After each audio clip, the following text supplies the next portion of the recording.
আসসালামু আলাইকুম গাইস, আমি জেকে। গতকাল মাগরিবের পর শের আলী হাজী সাহেবের ওয়াইফ বন্ধু ফয়সালের মা মারা গিয়েছেন। আজকে জানাজা এবং মাটি দেওয়া হয়েছে। আপনারা সবাই মরহুমার জন্য দোয়া করবেন। সৃষ্টিকর্তা যেন উনাকে মাফ করেন, উনার উপরে রহম করেন এবং উনাকে জান্নাতুল ফেরদৌস দান করেন।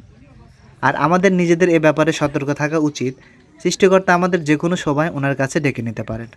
সৃষ্টিকর্তা সব রকমের পাপ ক্ষমা করে দিলেও হক নষ্টকারীকে ক্ষমা করবেন না। এজন্য আমরা যেন এই ব্যাপারে লক্ষ্য রাখি, আমাদের দ্বারা যেন কারো হক নষ্ট না হয়। হযরত আবু বকর সিদ্দিকী রাদিয়াল্লাহু তাআলা আনহু যখন মৃত্যুসজ্জায় ছিলেন, তখন তিনি ওমর রাদিয়াল্লাহু তাআলা আনহুকে ক্ষমতা নেয়ার জন্য বলেন। কিন্তু ওমর রাদিয়াল্লাহু তাআলা আনহু প্রথমে ক্ষমতা নেয় অস্বীকার জানান।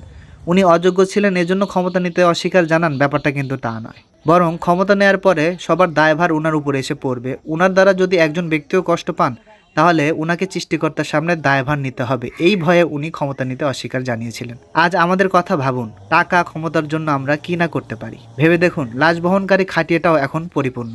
কিছুক্ষণ পরে এটা ফাঁকা হয়ে ফিরে আসবে। আমরাও পৃথিবীতে কিছু সময়ের জন্য এসেছি, আবার কিছু সময় পরেই সৃষ্টিকর্তার কাছে ফিরে যাব। মৃত্যুর যন্ত্রণা সত্য সত্যই আসবে, যেটার থেকে তুমি নিজেকে পলায়ন করছিলে। মরতে তুমি কখনোই চাচ্ছিলে না, কিন্তু এটা শুনে নাও, যে মৃত্যু তুমি কখনোই চাও না, সেই মৃত্যুর যন্ত্রণা তোমার আসবেই আসবে।